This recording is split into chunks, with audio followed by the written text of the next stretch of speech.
By the time the seventh month arrived, the people of Israel were settled in their towns, and all the people gathered as one person in the town square in front of the water gate and asked the scholar Ezra to bring the book of the revelation of Moses that God had commanded for Israel. So Ezra the priest brought the revelation to the congregation, which was made up of both men and women, everyone capable of understanding. It was the first day of the seventh month. He read it facing the town square at the water gate from early dawn until noon, in the hearing of the men and women, all who could understand it. And all the people listened. They were all ears to the book of the revelation. The scholar Ezra stood on a wooden platform constructed for the occasion. He was flanked on the right by Mattithiah, Shema, Ananiah, Uriah, Hilkiah, Maaseiah; on the left by Pedaiah, Mishael, Machajah, Hashum, Hashbaddanah, Zechariah, and Meshullam. Ezra opened the book. Every eye was on him. He was standing on the raised platform, and he opened the book. Everyone stood. Then Ezra praised God, the great God, and all the people responded, "Oh, yes, yes," with hands raised high. And then they fell to their knees in worship of God, their faces to the ground. Yeshua, Benai, Shariah, Shamim, Agbu, Shabbatai, Aldiah, Maaseiah, Kelita, Azariah, Josabad, Hanan, Pillai, and all the Israelites, or Levites rather, explained the revelation while people stood listening respectfully. They translated the book of the revelation of God so the people could understand and then explain the reading. Nehemiah the governor, along with Ezra the priest and scholar and the Levites who were teaching the people, said to all the people, "This day is a holy to our God, your God, and don't weep," and carry on. They said this because all the people were weeping as they heard the words of the revelation. He continued, "Go home and prepare a feast, holiday, food and drink, and share it with those who don't have anything. This day is holy to God. Don't feel bad. The joy of God is your strength." The Levites calmed the people. "Quiet now. This is a holy day. Don't be upset." So the people went off to feast, eating and drinking, and including the poor in the great celebration. Now they got it. They understood the reading that had been given to them. On the second day of the month, the family heads of all the people, the priests and the Levites, gathered around Ezra the scholar to get a deeper understanding of the words of the revelation. They found written in the revelation that God commanded through Moses that the people of Israel were to live in booths during the festival of the seventh month. So they published this decree and had it posted in all their cities in Jerusalem. "Go into the hills and collect olive branches, pine branches, myrtle branches, palm branches, and any other leafy branches to make booths as is written." So the people went out, brought in branches, and made themselves booths on their roofs, courtyards, and courtyards of the temple of God, the Watergate Plaza and the Ephraim Gate Plaza. The entire congregation that had come back from exile made booths and lived in them. The people of Israel hadn't done this from the time of Joshua, son of Nun, until that very day. A terrific day, great joy. Ezra read from the book of the revelation of God each day, from the first to the last day. They celebrated the feast for 7 days. On the 8th day, they held a solemn assembly in accordance with the decree. Nehemiah 9. Then on the 24th day of this month, the people of Israel gathered for a fast, wearing burlap and faces smudged with dirt as signs of repentance. The Israelites broke off all relations with foreigners, stood up and confessed their sins and the iniquities of their parents while they stood in their places. They read from the book of the revelation of God, their God, for a quarter of the day. For another quarter of the day, they confessed and worshiped their God. A group of Levites, Jeshua, Benai, Kadmiel, Shebaniah, Bunai, Sherebiah, Benai, and Kenai, stood on the platform and cried out to God, their God, in a loud voice. The Levites, Jeshua, Kadmiel, Benai, Hashabaniah, Sherebiah, Hodiah, Shebaniah, and Pedaliah said, "On your feet, bless God, your God, forever and ever. Blessed be your glorious name, exalted above all blessing and praise. You're the one, God, you alone. You made the heavens and the heavens of heavens and all angels. The earth has everything and everything on it, the seas and everything in them. You keep them all alive. Heaven's angels worship you. You're the one God, the God who chose Abraham and brought him from Ur of the Chaldees and changed his name to Abraham. You found his heart to be steady and true to you and signed a covenant with him, a covenant to give him the land of the Canaanites, the Hittites, the Amorites, the Perizzites, the Jebusites, the Girgashites, to give it to your descendants, and you kept your word because of your righteousness. You saw the anguish of our parents in Egypt. You heard their cries at the Red Sea. You amazed Pharaoh and his servants and the people of this land with wonders and miracles and signs. You knew their bullying arrogance against your people. You made a name for yourself that lasts to this day.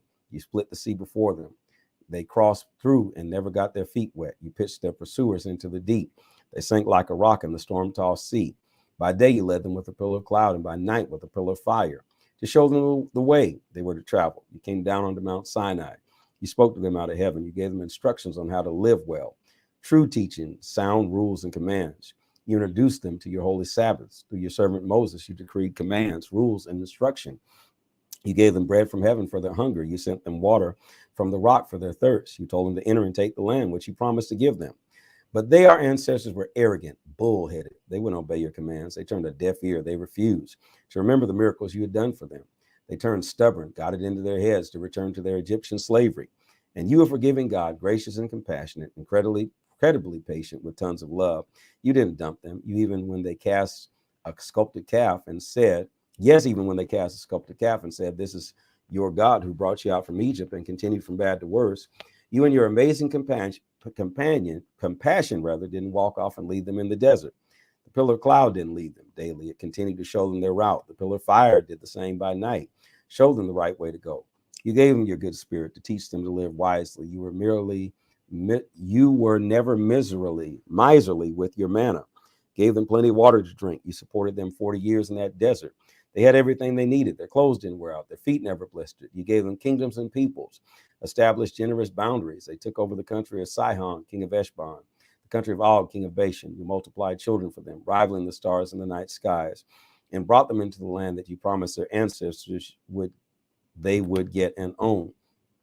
When they entered all right, they took it and settled in. The Canaanites who lived there, you brought them to their knees before them.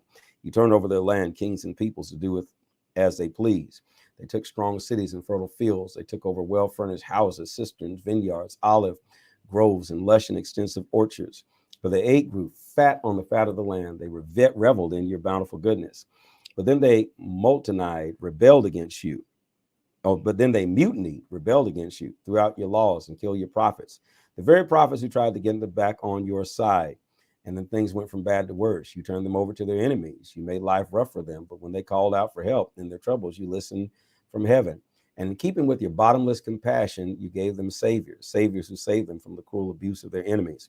But as soon as they had it easy again, they were right back at it, more evil. So you turned away and left them again to their fate, to the enemies who came right back. They cried out to you again in your great compassion. You heard and helped them again. This went on over and over and over. You warned them to return to your revelation. They responded with haughty arrogance. They brushed off your commands, spurned your rules, the very words by which men and women live. They set their jaws in defiance. They turned their backs on you and didn't listen. You put up with them year after year and warned them by your spirit through your prophets. But when they refused to listen, you abandoned them to foreigners. Still, because of your great compassion, you didn't make a total end to them.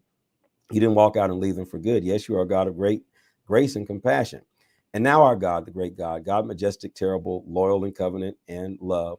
Don't treat lightly the trouble that has come to us, to our kings and princes, our priests and prophets, our ancestors and all your people from the time of the Assyrian kings right down to today. You are not to blame for all that has come down on us. You did everything right. We did everything wrong. None of our king, princes, priests, or ancestors followed your revelation.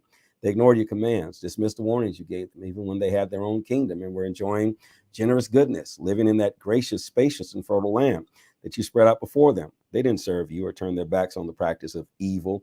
And here we are, slaves again today. And here's the land you gave our ancestors so they could eat well and enjoy a good life.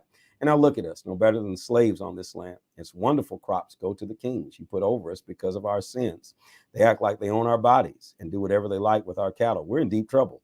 Because of all this, we're drawing up a binding pledge, a sealed document signed by our princes and our Levites and priests. Nehemiah chapter 10.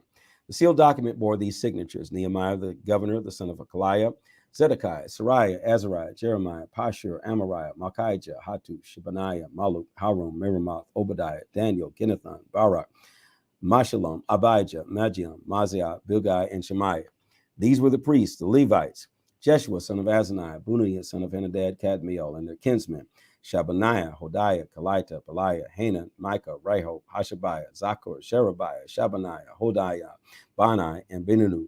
The heads of the people: Parosh, Pathath Ma'ab, Alam, Azatu, Benai, Azgab, Bebai, Adonijah, Bigvai, Adam, Ater, Hezekiah, Azur, Hodiah, Hashub, Bezai, Haraph, Anathoth, Nebai, Hak, Mikpash, Mashullam, Hezer, Mashazabel, Zadok, Zadua, Palatiel, Hanan, Ananiah, Hoshea, Hananiah, Hashub, Haleash, Pohat, Shobek, Rehum, Hashabana, Messiah, Ahiah, Hanan, Anan, Maluk, Haram, and Banah. The rest of the people, priests, security guards, singers, temple staff, and all who separated themselves from the foreign neighbors to keep the revelation of God together with their wives, sons, daughters, everyone old enough to understand, all joined their noble kinsmen in the binding oath to follow the revelation of God given through Moses, the servant of God, to keep and carry out all the commandments of God, our master, and all his decisions and standards. Thus, we will not marry our daughters to foreign neighbors, nor let our sons marry their daughters. When the foreign neighbors bring goods or grain to sell on the Sabbath, we won't trade with them, not on the Sabbath or any other holy day. Every seventh year, we will leave the land fallow and cancel all debts. We'll accept the responsibility for paying an annual tax, 1/3 of a shekel, about an 1/8 ounce, for providing the temple of our God with bread for the table, regular grain offering, regular whole burnt offerings, offerings for the Sabbaths, new moons, and appointed feasts, dedication offerings, absolution offerings to atone for Israel, maintenance of the temple of our God.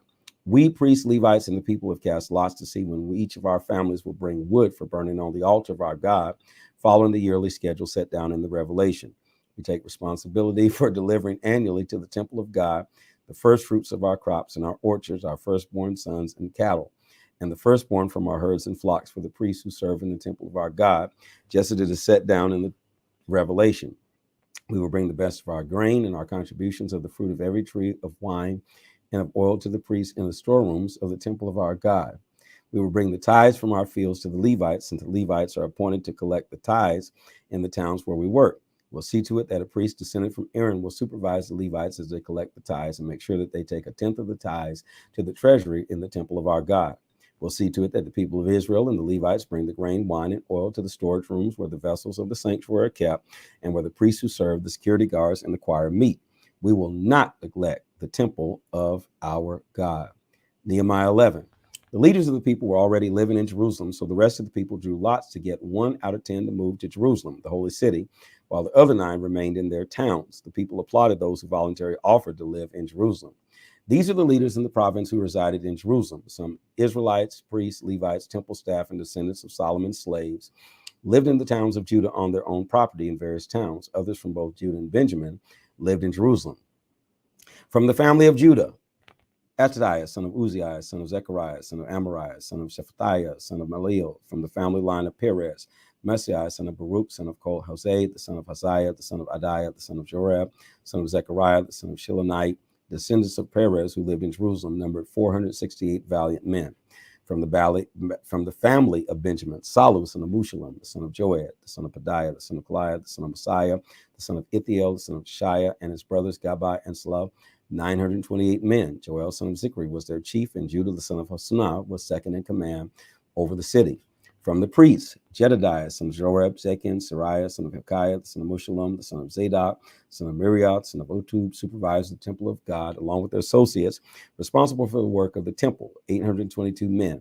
Also Adiah, son of Jehoram, the son of Peliah, the son of Amzi, the son of Zechariah, son of Pushur, son of Machiah, and his associates were heads of the families, 242 men. Amashai, son of Azarel, son of Azza, the son of Mithrath, son of Emor, and his associates, all valiant men, 128 men. Their commander was Zabdiel, son of Hagaliam. From the Levites, Shemaiah, son of Hashub, son of Azrikam, son of Hashabiah, the son of Bunai. Shapti was Josabad, 2 of the leaders of the Levites who were in charge of the outside work of the temple of God.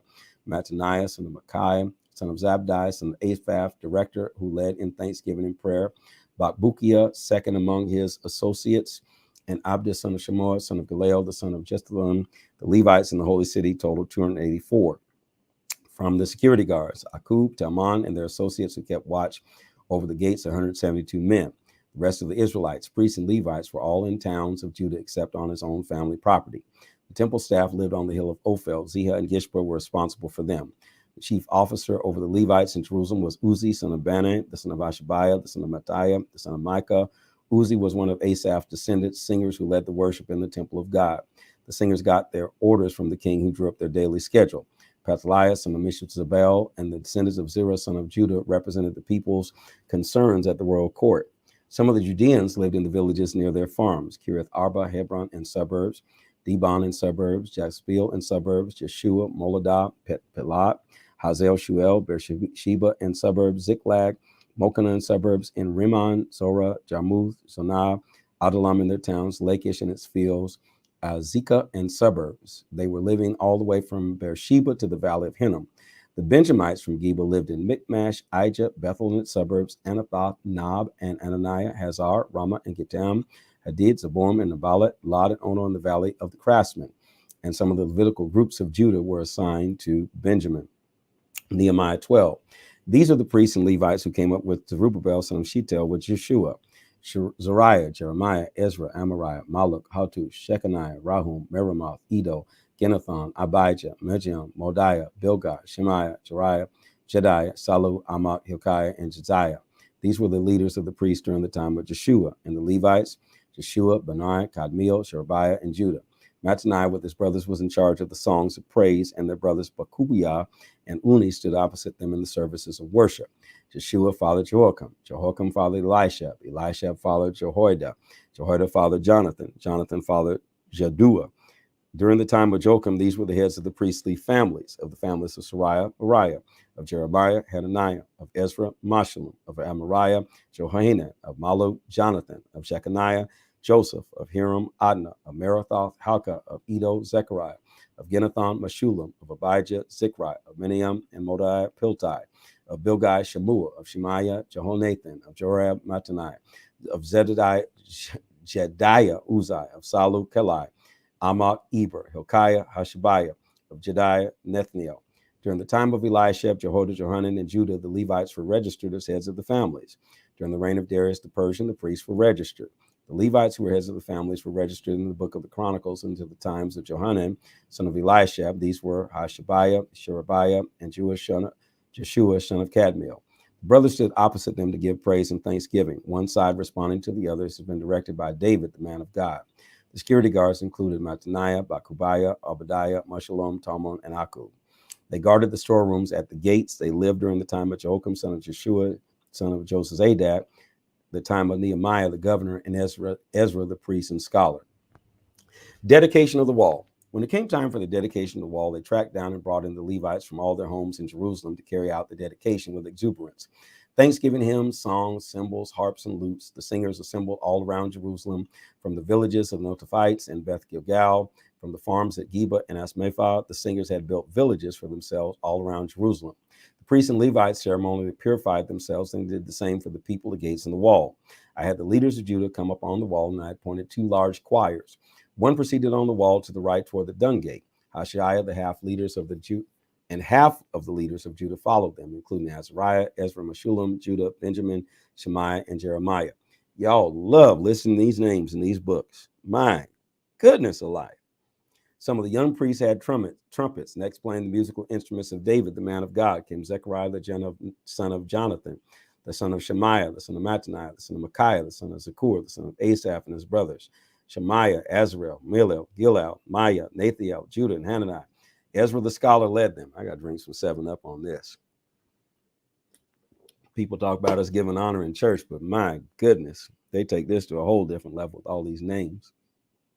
At the fountain gate, they went straight ahead up the steps of the city of David, using the wall stairway above the house of David to the water gate on the east.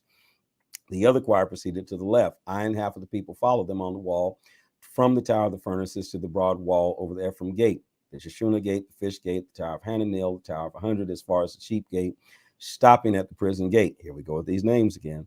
The 2 choirs then took their place in the temple of God. I was there with half of all the officials along with the priests. Eliakim, Messiah, Miniam, Micaiah, Elniah, Zechariah, Hananiah with their trumpets, also Messiah, Shimei, Eleazar, Uzziah, Johanan, Malchi, Elam, and Ezer.